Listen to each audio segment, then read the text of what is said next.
Start this lecture is going to be part of the essay topic you got on politics. That is what we've been doing for the past few classes. The last class of the second exam and the first couple of this one. I've been dealing with the changes in America that have been going on between about 1800 and 1840. That is, you've got a society here that is changing more than a comparable group of people in any other time in history. So what we're going to do today is look over how that's going to impact the political system. That is, you're going to see a new political system come by in the United States. That's usually referred to in the history books as the second party system. So what I'm going to do is give you a little bit of background first, just tell you what I mean by a party system.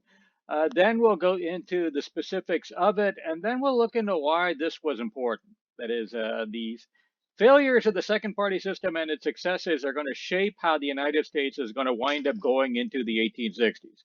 And remember, the 1860s are going to wind up climaxing with the American Civil War. And this party system is going to play a large part in that. So, anyway, let me first just start out by talking a little bit about political parties. If you ever get a chance to read the U.S. Constitution, it's about 9 pages long, so it is readable. Look in there and find all the references in the Constitution to political parties. You'll find that they are a grand total of 0. The Constitution doesn't mention them. When politicians who were writing the Constitution talked about political parties, they universally referred to them as something negative. Alexander Hamilton, in the Federalist Papers, a set of papers designed to promote the Constitution for its ratification in the United States, referred to political parties as noxious factions. And that was pretty much the consensus of the American leadership. They thought that America would be led by politicians who thought for themselves and came amongst themselves and decided what was best for the country. And within 5 years of writing the Constitution, they created 2 political parties. Right? That is, their whole idea that the United States could run without political parties was 100% wrong. That was one of the big, major, incorrect assumptions that they made when they were writing the Constitution. That is, people today tend to think of things like the Constitution as patriotic. So since they're patriotic, they obviously did everything right. That isn't true. The people of 1788 should have known better. That is, their experiences with British history was that in Parliament, if the government did not have the support of the majority in Parliament, then it couldn't govern. So England, as a result, wind up creating political parties, a majority party and an opposition party. Since they had a basic, the way that English politics worked, it was essentially designed to do that. American politics worked exactly the same way. And so there was a strong pressure to create political parties. And by the time you get to the middle of the 1790s, you had 2 of them. In their history books, they refer to this as the first party system. That is, you had 2 major political groups in the United States. The 1790s, the majority party, was led by Alexander Hamilton, okay, where I have my arrow over here. The minority party was led by Thomas Jefferson. Right? Hamilton and Jefferson disagreed about a number of fundamental things. They disagreed over what the future of the United States should be. Hamilton believed that America's future was involving industry. Jefferson believed it was centered around agriculture. There was a war going on in Europe. Hamilton and Jefferson were on different sides of it. That war was generated by a revolution in France, where France wound up fighting against a coalition centered around Great Britain. Hamilton supported the British, Jefferson supported the French. In America, there was a real debate over where power should lie. Should it lie in the hands of the wealthy or should it lie in the hands of the middle class? Hamilton was the spokesman for the wealthy. Jefferson was the spokesman for the middle class farmer. Right? So pretty much on anything you could disagree with, they disagreed on. And the debate between them was intense, and it got personal. It resorted by the end of the 1790s to name calling. Jefferson's followers found out that Alexander Hamilton had a mistress. A woman named Maria Reynolds made it public. Hamilton retaliated by finding out that Thomas Jefferson was banging one of his slaves and published that in his newspaper. It got so intense by the end of the 1790s that Hamilton's party, the party that controlled government, actually tried to make Jefferson's party illegal. They passed a set of laws called the Alien and Sedition Act, which defined a crime called sedition, which included criticizing the government or armed forces of the United States. That violated the First Amendment of the Constitution, but hey. Anyway, so at the end of the 1790s, this debate was intense, it was divisive, it was nasty, and people were wondering if the United States would survive it. And they held elections in 1800. The elections in 1800 wound up with a disputed result. If you've ever seen the musical Hamilton, you saw what happened. It ended with Thomas Jefferson become president. So you had a switch between where Jefferson's party was in charge and Hamilton's party was a minority. And Hamilton's party would become a smaller and smaller minority as the years went on. One of the reasons why was Hamilton died. He got shot in a duel with a guy named Aaron Burr. Right? If you ever seen the musical, you saw that too. Actually, one of the things that the musical kind of understated was what a rat bastard Alexander Hamilton was. Pretty much everyone who knew him by 1803 wanted to kill him. Anyway, so you have a system that was designed not to have political parties that wound up generating political parties. The dispute between these political parties was nasty, it was intense, it was divisive, it threatened to break the country apart. And then all of a sudden it ended. Right? The reason why it ended was the fundamental divisions that led to the two political parties essentially ended. That is, you had an economic division between agriculture and developing industry. As the United States develops a market economy, the same policies help both. So that division really doesn't mean anything anymore. You had a foreign policy division over the war between England and France, who to support. That war ended, so you don't have to argue about it anymore. Right? So, as a result, the intensity of the political system, the divisions wound up disappearing. And especially when Alexander Hamilton died, the Federalist Party really didn't have an effective leader or somebody to really promote it. And the Federalist Party made the mistake of opposing the United States in a war called the War of 1812. So when the war ended, the Federalist Party was seen as unpatriotic. The Federalists, after the War of 1812 ended, couldn't elect a dog catcher in the United States. So what resulted was a period where the United States only had one political party, Jefferson's. And if you only have one political party, effectively you have none. So the people of the United States thought this was a good thing. Okay? They called it the era of good feelings. The central figure in the era of good feelings was this man here, a guy named James Monroe. Monroe grew up as a partisan of Thomas Jefferson. He was one of his hatchet men. If Jefferson wanted somebody insulted, he would go by and insult him. Actually, he almost wound up in a duel with Alexander Hamilton himself. But by the time you get to 1816, Monroe is a kindly old man. He is somebody who is well liked. He's an old guy who's really mellow. So when he was elected president in 1816, he was a very unifying figure. Right? So you have one political party, you have this unifying guy at the top, and you have a country that is relieved by the whole thing because the United States was designed not to have political parties, and now it doesn't have them anymore. And America can work the way the Constitution intended to the end. And then 8 years later, they created two new political parties.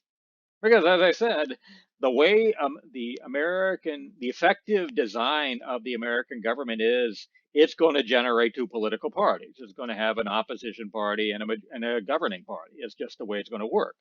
In American history, they've had 6 such divisions of two political parties. These are called party systems by political scientists. The first one was the system between Jefferson and Hamilton. The second one is the system that's going to emerge in the 1820s, and we're going to talk about that one today. After that, there was a third political party system that came with the Civil War, and then there were 3 in the 20th century. We're currently in the 6th political party system now. So we want to go into today why it was that the second political party system existed. That is, what drove a country that didn't want political parties to create 2 of them. And there are two broad reasons that you should be looking at here.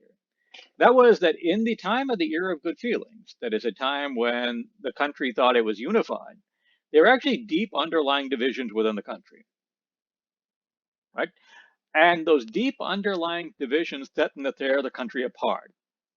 And in order to deal with those divisions, political parties got created.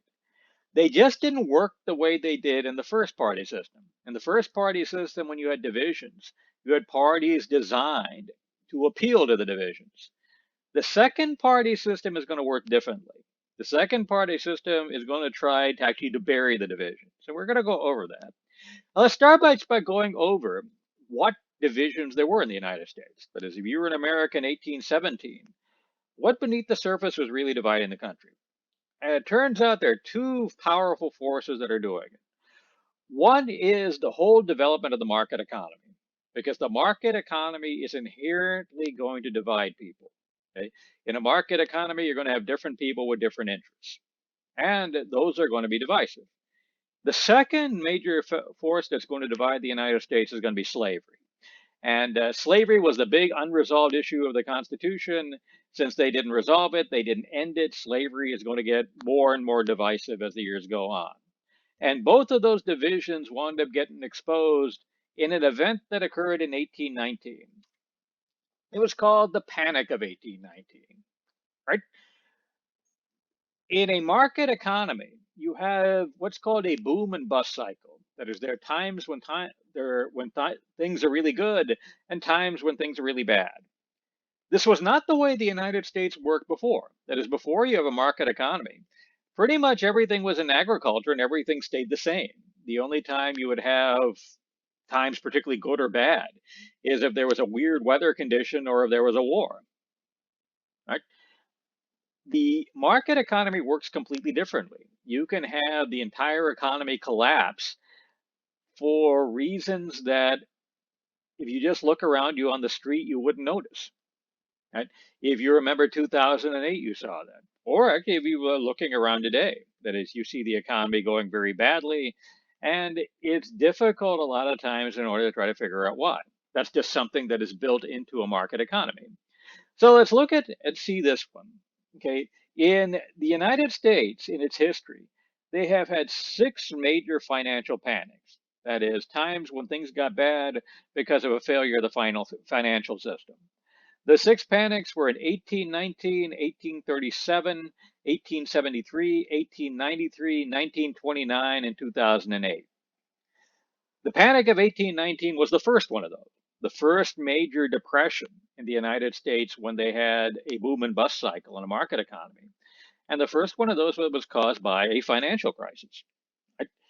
What was going on was in the years before the panic, you saw the price of cotton going way up. Remember, there was a boom in cotton. That was what was driving the creation of the market economy in America in the first place.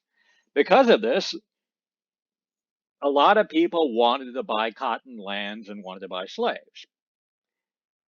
So a lot of those guys to buy that land and slaves were borrowing money. Right?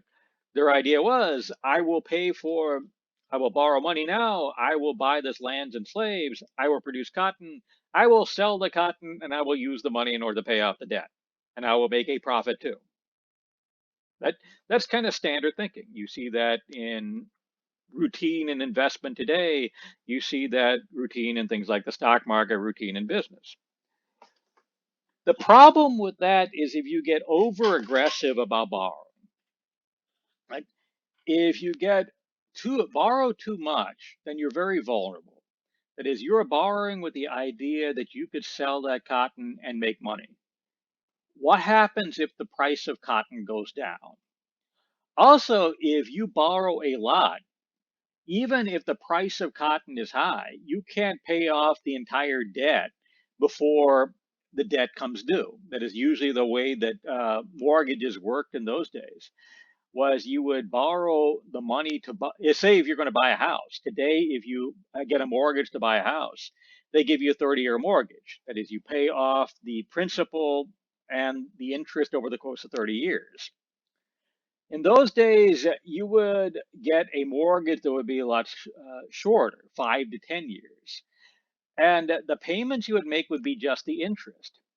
So you'd pay an interest only loan. And then when the 5 or 10 years was over, you'd have to make one big balloon payment where you would pay back everything that you borrowed. So if you borrowed $10,000 to buy a plot of land, you would have to give them back $10,000. In the meantime, you'd be paying off interest. You probably wouldn't have the $10,000 lying around. So what you would have to do is you'd have to get another loan. So if you were this guy, you were buying cotton lands, you were depending on the price of cotton staying high, and you were depending on the ability to borrow more money to make your balloon payments. In 1819, the price of cotton went down. And at the same time, the Bank of the United States, the biggest bank in the country, announced that they were going to raise interest rates and they were going to make it harder to borrow money. So a bunch of overextended speculators who bought cotton lands went broke. When they went broke, they couldn't pay back the banks that loaned them the money. Those banks went broke. The next thing you know, you have a failure of the financial system and a huge depression in the United States. And most people in the country, I would say everybody in the country, didn't understand why, because they had no real sophistication about how a market economy works. Even today, we've had a market economy in the United States for 200 years. We don't understand how it works. When the banks failed in 2008, the same thing happened, and almost nobody in America understood it. Right? So, if you were an American in 1819, the only thing you really understood was that you were in trouble. And that trouble winds up being divisive. And let's see how. That is, you've got a depression. And say you are a working person in that depression. You're one of those people who works in the factory. When the depression hits, you lose your job. Right? If you're a small farmer and you went broke, couldn't pay back your debts, you got kicked off your land. You now need a job. Okay? There are no jobs available to be had. You are unable to get food. You can't pay for food. You can't pay for rent. You can't get a house. So those poor people are going to go to the government and ask for help. And they're going to find that the government is going to be having another powerful group of people coming to them and say, don't give it to them. And that's going to be the rich people. Why? Because if you're one of these rich guys, you own a factory, you want cheap labor. Why should, if you're a poor person and you know if you get into trouble, you can go to the government, why would you work for 30 cents a day in some factory? Right? So the poor people are going to the government demanding help. Rich people are going to that same government saying, don't give it to them. Right? And the rich people and poor people are both using the same language to justify their point. All men are created equal. If all men are created equal, poor people say, why should we suffer? And if all men are created, rich people are going to say, if you're a failure, it's your own damn fault. And you had just as big of a shot to be as rich as I am. Right? So you have a division between rich and poor that is exposed by this economic crisis. Right? And the government is guaranteed to alienate at least one of them. But that's not the only division that gets exposed by the Depression. A second division that gets exposed by the Depression is the division between creditor and debtor. Because remember, a lot of people borrowed money. They were overextended borrowing money. Yeah, they could not come up with the cash to pay off their debts. And they, as a result, were threatening to lose everything they had because if they couldn't pay off their debts, their lands would be confiscated. They would wind up on the street. A number of them would even go to jail. In those days, it was illegal to loan money, borrow money that you couldn't pay back. You had people going to debtors' prisons for debts as low as $5 in 1820. So those creditors, those debtors, those people who owed money, were going to the government and demanding help. What they wanted was something called a jubilee. In the Old Testament, every 75 years there's a jubilee year where all debts are forgiven. So they wanted the government to say, if you owe money, you don't have to pay it back. Right? And they found that there was a powerful force asking the government to do exactly the opposite. Who would that be? the guys that loan them the money. Because after all, if you loaned somebody money and they don't pay you back, you're ruined. Right? You also are working according to the principles of a market economy. That is, if remember when we talked about the legal system, when we talked about the economy, if you get the idea that a deal isn't a deal, that is, if you loan money to somebody and they don't pay you back, if things get bad, then you wouldn't loan them money in the first place. So a market economy can't work unless the principle of a contract being honored is met. So if you're the banker, you don't want to be ruined. If you're the banker, you're operating off of kind of an economic principle. And if you're a banker, also, you're saying all men are created equal. The guy that borrowed the money was my equal. He knew what he was doing. He should be responsible for his actions. Right? So you have a government that's caught in the middle, okay, between desperate people that are demanding opposite things. And the government is guaranteed to alienate one of them. Right? You also have another division that's exposed by the Panic of 1819. And that is the division between, in a market economy, in a big country, between different sectors of it. Right? Because say you are in New England. New England remembers building factories.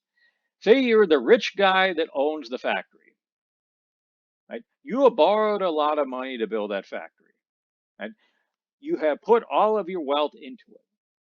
And you find that during the Depression, when prices go down, you can't sell your products for enough money in order to pay off the cost of keeping the factory open.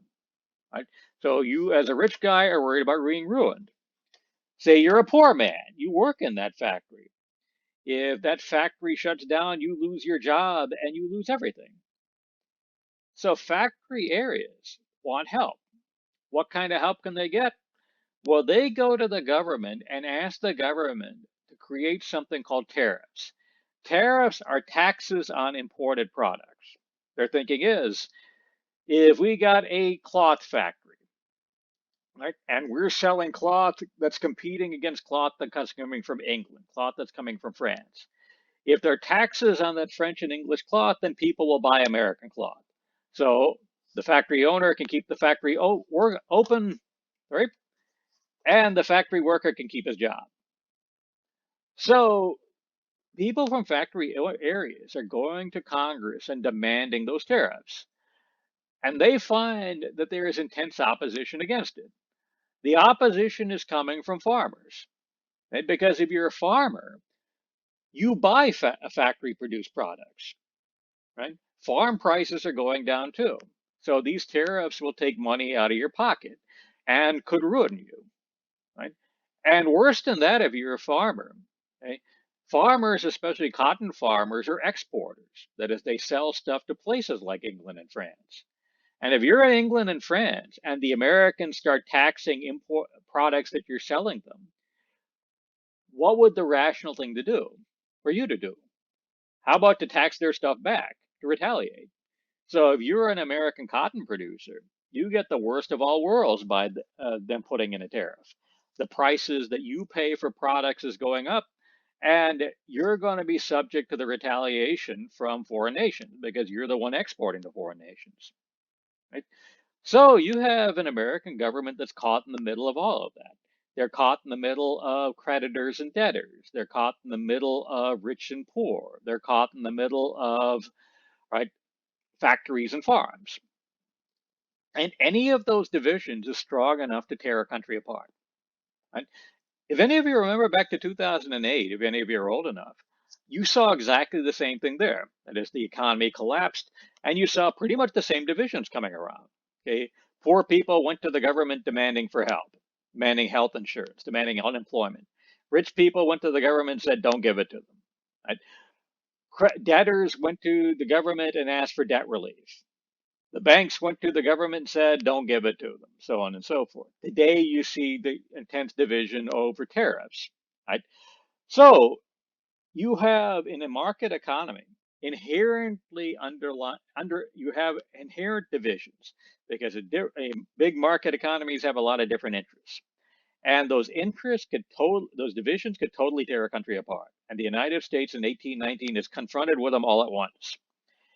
And in 1819, they're confronted with an even more intense division than that. And that division is over slavery. Right? So let's go over slavery a little bit. Last time we covered slavery was kind of mentioned it when going over the Constitution. That is, the Constitution, and during the constitutional era, they had a division over slavery. Some states wanted to outlaw slavery, others did not. When this went to the Constitutional Convention in 1789, they developed a number of compromises that dealt with slavery. All those compromises favored the slave owners. Right? For example, if you are a slave in Maryland, you escape and you go across the border to Pennsylvania. The Constitution in Pennsylvania says slavery violates the rights of man and is illegal. The Constitution in Maryland says slavery is legal and you're a slave. So if you cross the border into Pennsylvania, are you free or a slave? Right? What the Constitution says is you're a slave. That is Article 4, Section 2 of the Constitution is something called the Fugitive Slave Clause. What it says is if a slave escapes, no matter what the laws are in the jurisdiction that he gets to, that state is obligated to send him back. Okay? Virginia has a lot of slaves. Massachusetts does not. Right? So the Constitution says that the House of Representatives is going to apportion representatives based off of population. So should the slaves count in that? If you're Massachusetts, you would say no, because obviously slaves can't vote. They're property, so why should they count in a census that would apportion representative of Congress? If you're Virginia, you're going to say that they should count. Right? Your self-interest says it. If they count, you get more congressmen. But also, you're going to say it's a matter of principles. You would say that in 1790, lots of people in America can't vote. Children can't vote. Women can't vote. But they're counted in the census anyway. And they have congressmen apportioned for them. So the slave owner would say, the slaves are represented in the Congress. They're represented by their owners who look after their interests. Right? And both Massachusetts and Virginia would have selfish interests to back their position. If slaves don't count, Massachusetts would have relatively more representation in Congress. If slaves do count, then Virginia would have more. How the Constitution dealt with that is through something called the Three-Fifths Compromise. The Three-Fifths Compromise said that slaves will count as 3/5 of a person in the census that determines representation. That gave slave owners more representation in Congress. And at the time, they thought this deal really favored slave owners. They thought that slave states would have the majority in the House of Representatives. Okay, the Three-Fifths Compromise actually historically had a big event in a presidential election. In 1800, Thomas Jefferson was elected president. If slaves didn't count as in the census that developed congressmen, then the election would have actually gone the other way. John Adams would have won the election because he won the free states, and Jefferson won more of the slave states. Okay? So when you look at the interests that were in 1789 that the Constitution had to deal with, the Constitution dealt with them by favoring the slave owners. However, the writers of the Constitution were embarrassed about it. If you read the Constitution, you look for the word slave, you won't find it until the 13th Amendment that outlaws slavery. That is, what they told themselves when they protected slavery was that slavery was an anachronism. It was a product of the past. It's just kind of there. And if you leave it alone, it will go away on its own. Right? If that was ever true, that ended when cotton became profitable, because cotton was so much more profitable with having slaves that it gave a strong economic interest to continue slavery. So fast forward 30 years, it is now 1819. Right? Slavery is still around. And if you're an opponent of slavery, you've been waiting 30 years for slavery to go away. It hasn't gone away yet. Right? In 1819, an area called Missouri decided to apply for statehood to the United States. Missouri came into the United States as part of the Louisiana Purchase. Right? That is Louisiana, this area here that's labeled Arkansas, Missouri, and this blue area that's labeled unorganized territory came into the United States as a result of the Louisiana Purchase. Okay? In those days, there was a routine procedure that was done when an area wanted to become part of the United States as a state. Right? That was laid out by the state of Kentucky in the 1790s. And how it worked is like this.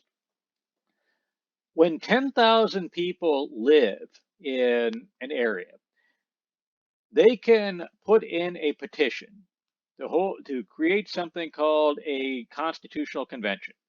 And this convention can write a state constitution. Once the state constitution is written, they could send it to Congress. And if Congress votes on it and says it can take effect, then you've got a new state. Right? When Kentucky did in the 1790s, they were surprised to find out that Congress really didn't care. Okay, they just rubber stamped the state constitution. So after that, other states, areas did the same thing. Kentucky was followed by Vermont, which became the 15th state. Right? And between 1789 and 1819, Tennessee, Ohio, okay, Indiana, Illinois, Georgia, Alabama, Mississippi, Louisiana, all came into the United States, right, in a routine process. Nobody really thought about it. And in 1819, it was Missouri's turn. Missouri expected that they would write a state constitution and Congress would rubber stamp it. So they wrote a proposed state constitution, they sent it to Congress. However, here things got complicated. Missouri, in its state constitution, allowed slavery. That is, they permitted the legislature to create something called a slave code. Right? Plenty of other states had done the same thing: Louisiana, Mississippi, Alabama, Tennessee, Kentucky. However, in 1819, things went different. An obscure congressman from Pennsylvania named James Talmadge put in an amendment to the proposed Missouri state constitution. Talmadge was somebody who was opposed to slavery. He'd been waiting for 30 years for slavery to go away. It still hadn't gone away yet. So he decided it was time to act to push it along.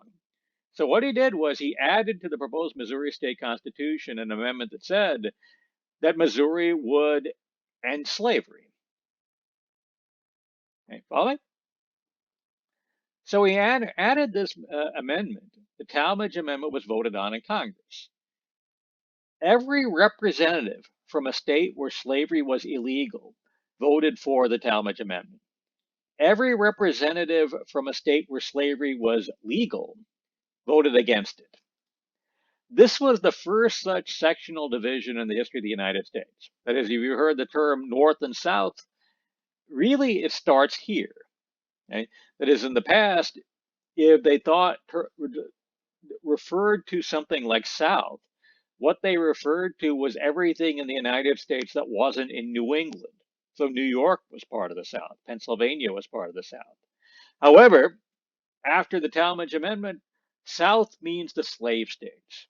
Right? North means the states where there isn't slavery.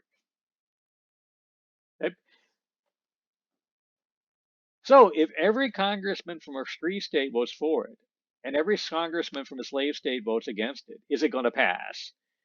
In the United States of 1819, the answer is yes. Because even in 1790, to the surprise of everybody, there were more people living in the areas where slavery was illegal than in area where slavery was legal. This gap only grew as the years went on, because after all, if you're a European immigrant, where would you move to? Would you move to the area where if you wanted a job, you would have to compete with a slave, somebody who doesn't get paid? Or would you move to an area where you won't have to compete with slaves, where land is much cheaper because it isn't being purchased by cotton farmers, where there are factories being built that have jobs, right? So the House of Representatives is going to vote in favor of the Talmadge Amendment. It then goes to the Senate. And in the Senate, you saw exactly the same division. Every slave state voted against the Talmadge Amendment, every free state voted for it. So let's see how the vote in the Senate is going to go. In the United States of 1819, there were a grand total of 1, 2, 3, 4, 5, 6, 7, 8, 9, 10, 11 slave states. Delaware on this map is labeled wrong, right? And in the United States of 1819, there were a grand total of 1, 2, 3, 4, 5, 6, 7, 8, 9, 10, 11 free states. Right? So how did the vote work out in the Senate? It was a 22-22 tie. Right? Nobody actually realized that there were the same numbers of slave states and free states. That was just a trivia question. Nobody planned on it. It just kind of worked out that way. Right? So according to the Constitution, if you got a tie in the Senate, the vice president cast the tie-breaking vote. He voted against the Talmadge Amendment, so it failed. But the underlying division was still there, and it threatened to tear the United States apart. Thomas Jefferson, who was still alive at the time, called it a fire bell in the night. That is, that this was a warning to the entire country that it might end. And the issue was settled the following year in 1820 by something called the Missouri Compromise, or the Compromise of 1820. How they settled it was like this. They said that Missouri could come into the United States as a slave state under its original constitution. The compromise also created another new state called Maine. Maine had been a part of Massachusetts before. Maine was separated out and came into the United States too. Right? Why would they include Maine in the compromise? To keep the number of states equal. Right? That is, if you're adding a slave state, you add a free state along with it. Now you've got 12 of each. That is, a balance that had been achieved by accident is now going to deliberately be going to be kept on purpose. Right? And the compromise dealt, in order to avoid a future issue like that, drew a line across what was left of the Louisiana Purchase. This line is right over here, this dark line that corresponds to the southern part of the Missouri state border. Said that everything north of the line would have slavery banned. South of the line, this area here in yellow, could allow slavery in the future. Right? And by doing so, they ended the crisis over Missouri. And let's look at who got the better end of the deal. Right? That is, who got the better end of this? The slave owners, the opponents of slavery. At first glance, most people think that the opponents of slavery did, because they got all of this land over here more so than what the slave owners got. But let's look at it a little bit deeper. Let's start off with what was the underlying issue. The underlying issue was whether Missouri could come in as a slave state. How did the compromise settle that? Remember, the compromise allowed Missouri to come in as a slave state, so the slave owners got what they wanted. This was balanced out by Maine being created. But what is the impact of Maine being created?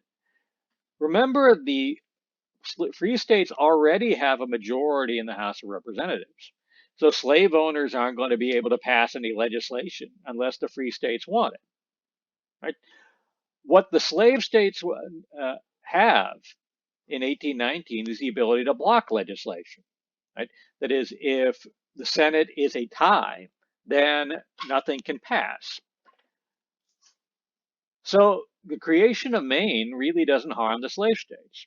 Right? It is something that's a symbolic concession to the northern states. Right? They make it look like they got something in the deal, but in reality, the political situation is exactly the same. Rather than having a 22-22 tie, you'll have a 24-24 tie. Okay? And the vice president will cast the deciding vote in favor of the slave owners. Right? Which leaves the third part of the compromise, the division of Louisiana. The areas here in blue for the free states is much larger than the area here in yellow. But if you had a map of the United States that was drawn up in 1819, this whole area here in blue would have a label on it. That label would be Great American Desert. Right? That is the only thing the people knew about this area was what was discovered when the explorers Lewis and Clark went through this area after the Louisiana Purchase. They went through this whole area of the Great Plains here at a time of great drought. So the conclusion that they drew was that this area was just too dry for American style farming. So they figured they would just reserve all this land for the Indians and the buffalo. The only part of Louisiana where they thought they could still do American style farming, where there was enough rain, is what is today Arkansas. So although the free states got what looked like more land, the only land that they thought was worth anything went to the slave owners. It's kind of like if you decide to divide up Nevada, right, where we divided up. I get Vegas, you get everything else. You will get more land, but I will get the land that's actually worth something. Right? So this was a uh, compromise that overwhelmingly favored the slave owners. Right? Why would you have a compromise that overwhelmingly favored the slave owners? Well, look at what the United States is in 1820. The United States in 1820 is developing a market economy where the most valuable product in the country, the driving force of the national economy, is cotton. Who is producing the cotton? The slave states. What are they using in order to produce that cotton? Slaves. Right? And if the slave states say, screw you, we're leaving, they're the ones who have all the money. They're the ones that have the valuable markets. So they have the leverage. Right? And you saw a similar event in 1789. If anything, the reality of 1789 is even more true in 1820. Right? However, that doesn't end the issue. You have a bunch of people over here who say that slavery is wrong and must end. You have people over here that say we want to keep slavery because it makes us money. Both of them went to the same government in 1819 and demanded that the government act, okay, in their favor. And the government was guaranteed to alienate one of them. And this division got even more intense as you go through the 1820s. It got more intense because of the actions of a man named Denmark Vesey. Denmark Vesey was born a slave in South Carolina in the 1780s. But in those days, there's something that isn't commonly known about slavery that occurred. And that is that if you were a slave by tradition, your masters would make you work 6 days a week and would give you Sunday off. There's no law that said they had to do that, but by tradition, normally they did. So if a plantation owner wanted the plantation to work on Sunday, he would pay slaves to do it. And slaves would not get enough money to purchase themselves, but they could get enough money in order to buy little luxuries. Right?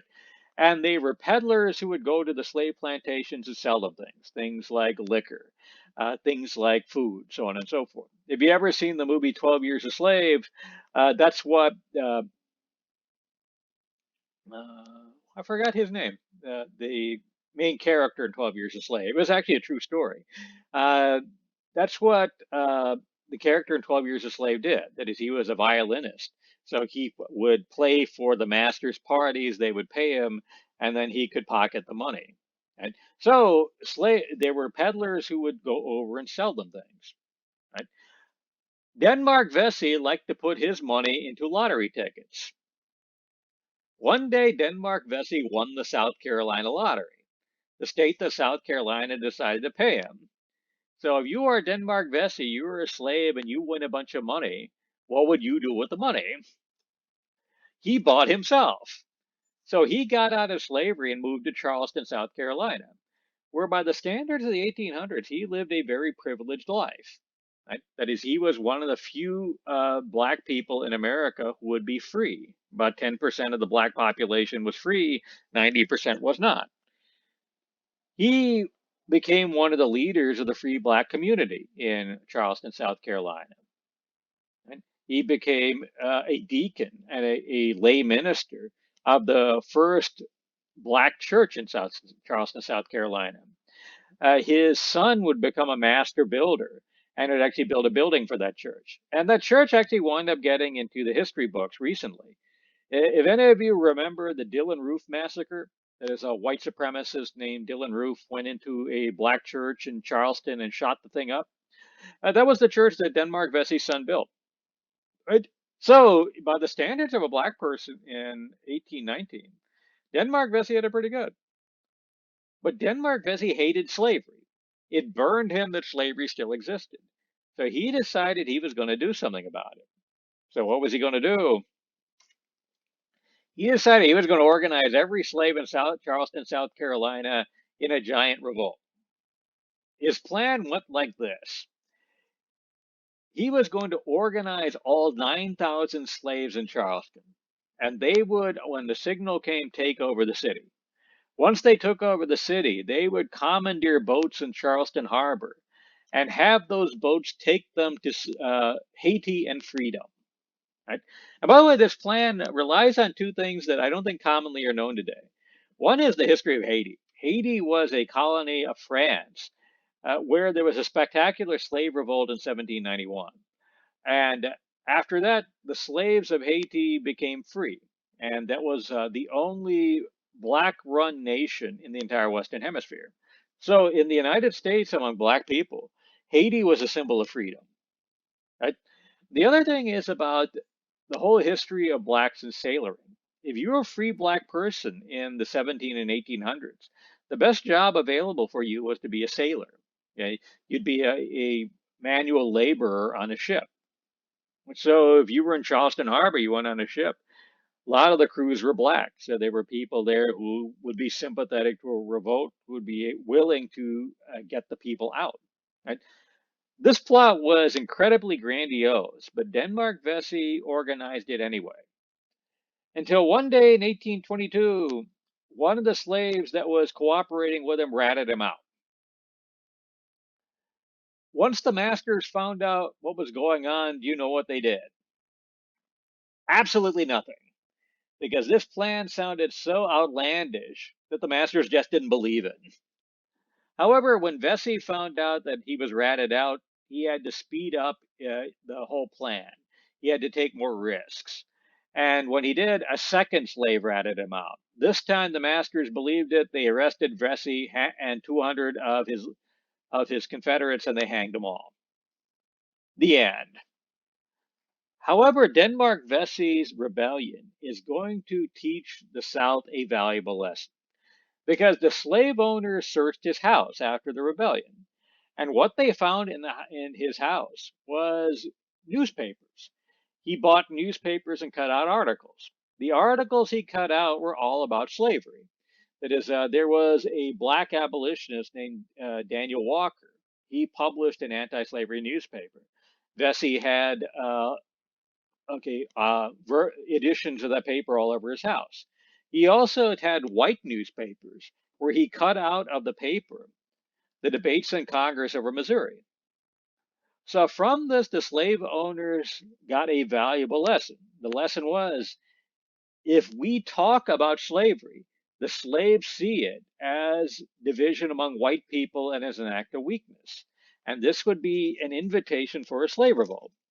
So after the Denmark Vesey, the white population of the South, the slave owners, tried to silence all debate over slavery. Right? So in the states that they controlled, where the slave owners dominated the legislatures, where slavery was legal, they were able to accomplish this. That is, they just made life impossible for anybody who opposed slavery. About 500,000 white people were forced to leave the South as a result because they opposed slavery. Among them was a man named Thomas Lincoln from Kentucky.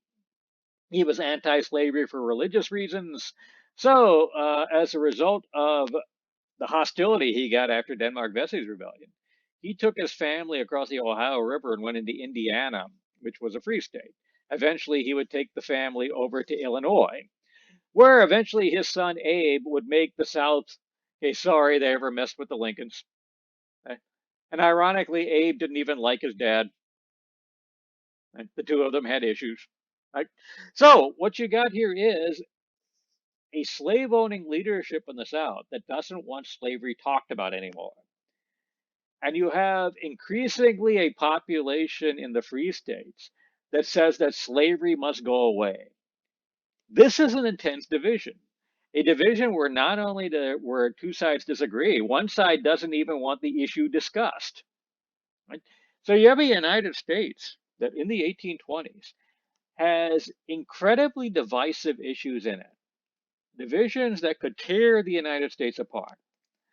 And with these divisions, the United States in 1824 is going to have a presidential election. Right? The United States in 1824, remember, only had one political party, Thomas Jefferson's party.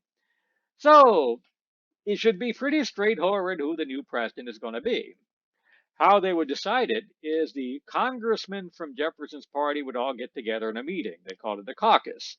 And in the caucus, they would decide who their candidate for president was going to be. And since he would be the only candidate running, he would win. And in 1824, those congressmen decided that this was going to be the next president of the United States. His name is William Crawford. Crawford was from the state of Georgia. Right? And he was an old line politician. That is, he had been in governments for years. And that is, he had served various roles in various administrations. He was Secretary of War under previous President James Madison. He had come close to being president a number of times, but the call always went to somebody else. So now he had his shot. So Congress sent a guy over to tell him the good news that he was about to become president. And Crawford got really excited. He got so excited that he went home and had a stroke. Right? And he spent the rest of his life in a partially vegetative state. A number of people decided that, it may be a bad idea if the United States has a president who's a vegetable. So a number of the members of the party went to Crawford and said, maybe you should step down so we should get somebody else. Crawford said no, because he'd been spending his whole life to become president, and he was going to let a little thing like a stroke stop him. However, by the time you're getting into 1820, you had a lot of younger politicians who were tired of waiting. And that is, if you were in colonial times, America was a patriarchal society. That is, you had a society of extended families that were headed up by powerful father figures. However, the United States justified its independence by saying all men are created equal. Right? And when all men are created equal, it means you don't defer to anybody anymore. Okay? You don't go ahead and wait for the old guys to die so you could take your turn. You want to go in and you want to get ahead now. So a lot of younger politicians were tired of the system. Crawford's stroke gave them an opportunity to try to push the system aside. Because after all, rather than looking selfish, looking like mad dogs for demanding that they cut ahead in line, now they're looking like they're going to save the country. Because after all, obviously Crawford is medically incapable of being president. So a number of younger politicians decided to run against him. One of which was this man here. His name is Henry Clay. Henry Clay was from Kentucky. Kentucky was in the America of 1824, a state smack dab in the middle of the country. It was right between East and West. It was between the North and the South. So pretty much everything that went on in America went on in Kentucky. So Henry Clay, being from Kentucky, sold himself as the man in the middle. That is, you had a United States with a bunch of divisive issues. He was going to be on every side of every issue. For example, Clay said when he went to factory owners, he told them he was in favor of tariffs. When he went to farmers, he told them he was against it. Right? Henry Clay owned slaves. He ran as the candidate who opposed slavery. Right? Normally, you figure that this would be a winning strategy. Because after all, if there's only one political party, if you're the least common denominator, if you're somebody who doesn't offend anybody, this should be able to get you over the finish line. And if Clay was the only one running, this probably would have worked. However, he wasn't the only one running. Also deciding to run was this man here. His name is John C. Calhoun. Calhoun was from South Carolina. South Carolina was the largest of the slave states. It was the area where you had the largest proportion of the population were slaves. It was where you had the wealthiest people being slave owners, dominating state governments. So Calhoun got ahead through the support of slave owners. So he sold himself to America as the candidate of slavery. He was somebody who was going to protect slavery everywhere. And so if you were somebody who who wanted slavery to continue, you wanted debate over slavery silenced, he was your boy.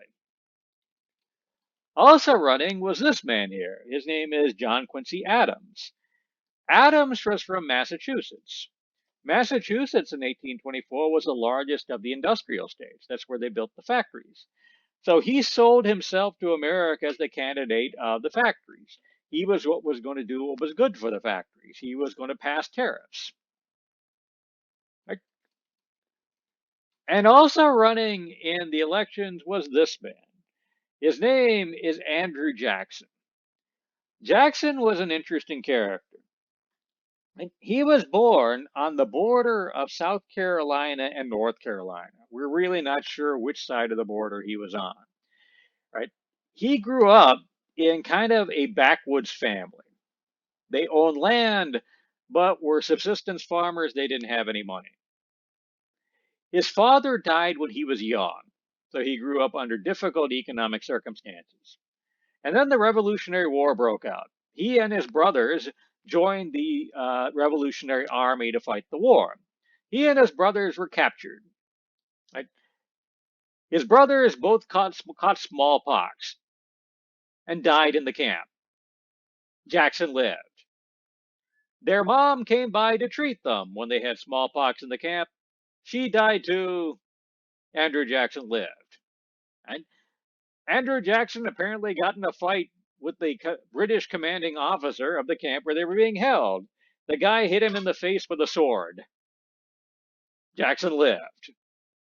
So when the war is over, Andrew Jackson is 16. All of his close relatives are dead. He has to make his way in the world. So he got a job as a school teacher. South Carolina made him a school teacher even though he didn't know how to read. You would think that would be a drawback, but hey. However, he didn't like school teaching, so he decided to become a soldier instead. So he got a job in the United States Army, and by 1800, he was a general stationed in New Orleans. He was notorious there for his temper. Somebody counted that he had somewhere in the neighborhood of 100 duels. He survived them all. Right?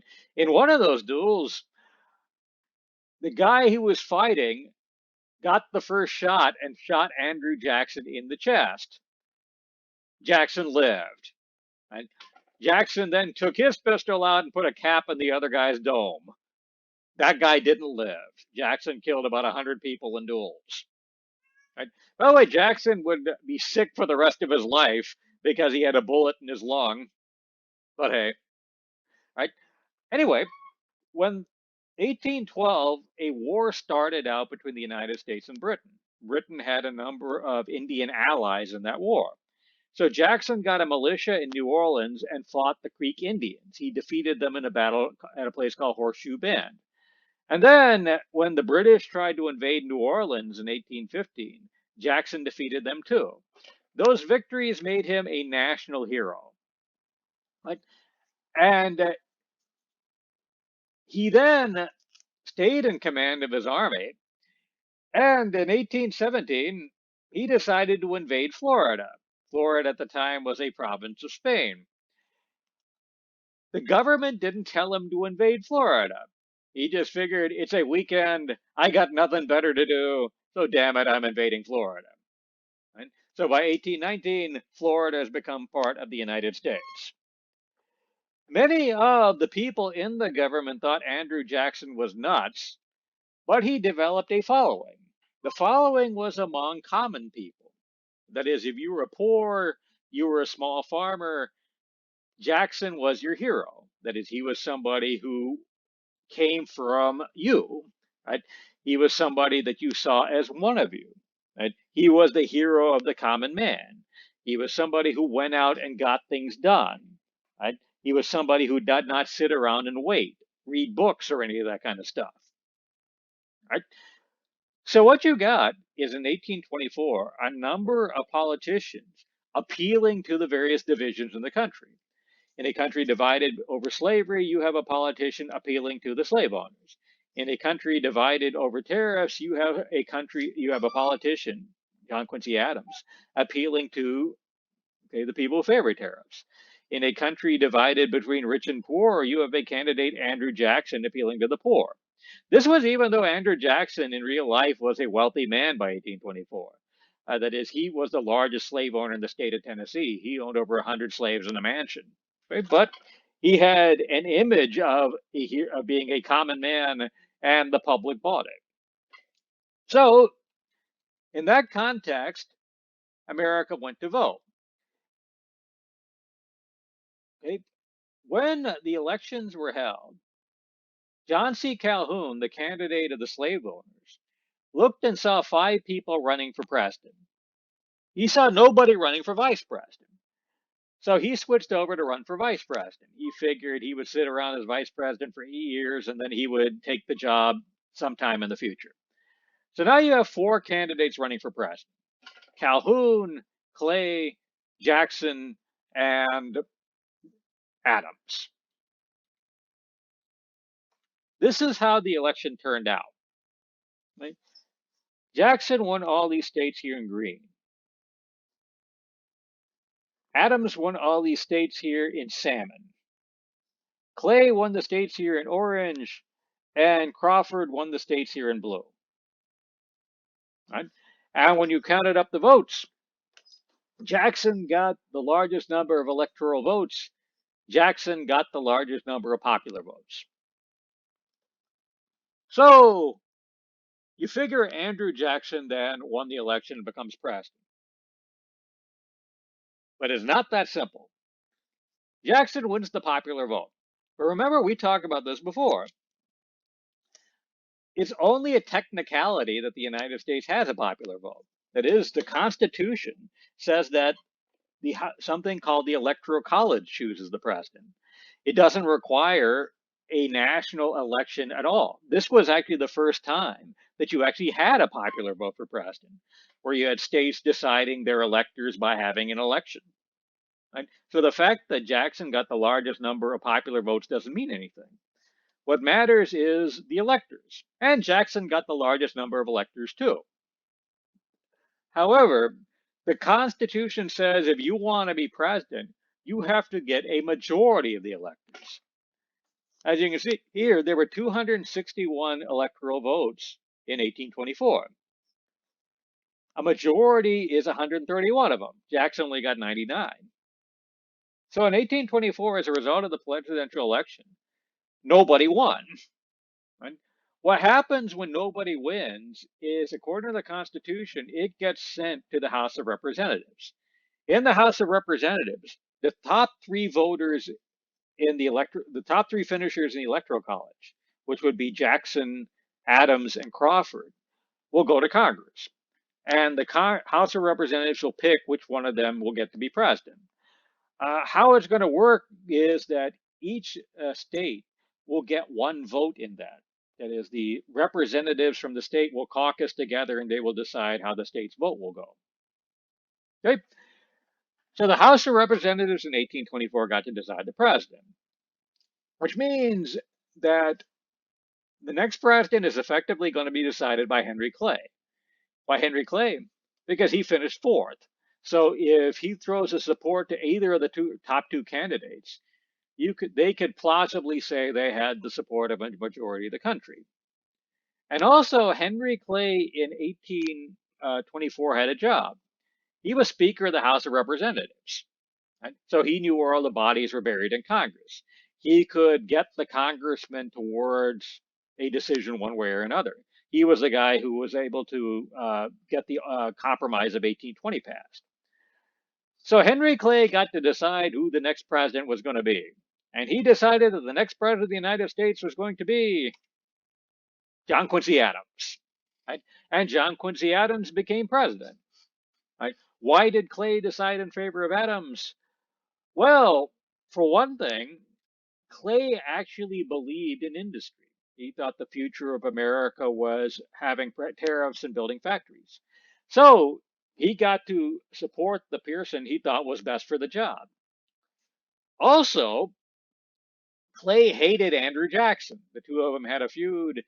Clay thought that Andrew Jackson was an idiot and a buffoon. Right? And on top of that, once John Quincy Adams became president, he announced his new cabinet. The first job he announced was Secretary of State. And he said the next Secretary of State was going to be Henry Clay. Why is that a big deal? Well, Thomas Jefferson, okay, was, when he was elected president in 1800, his Secretary of State was a guy named of James Madison. When Jefferson retired after 2 terms, his replacement as president was James Madison. James Madison had a Secretary of State named James Monroe. When Madison retired after 2 terms, his replacement was James Monroe. James Monroe's second term ended in 1824.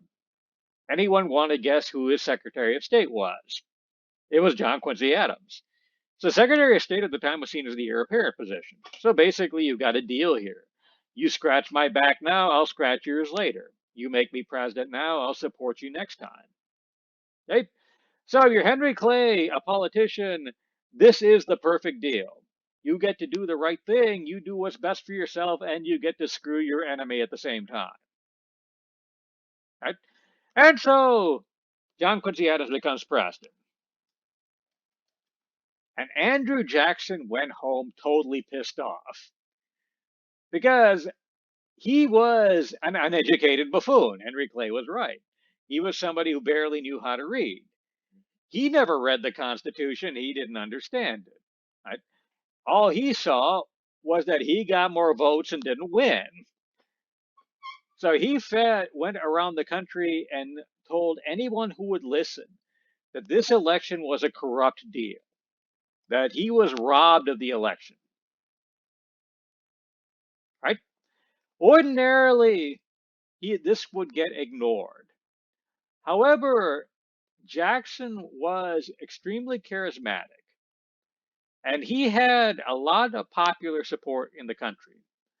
So when Jackson was out there complaining, people were listening. And particular one guy was listening. It was this man here. His name was Martin Van Buren. And Van Buren and Jackson are going to get together and change the world because they're going to create an organization to make Andrew Jackson president next time. And in so doing, they are effectively going to create the second party system. Right? And let's go over this right quick. Well, actually, I've been going at this now for about an hour. I've got probably about 45 minutes to go, so let me stop here and then put the rest of this on a second tape.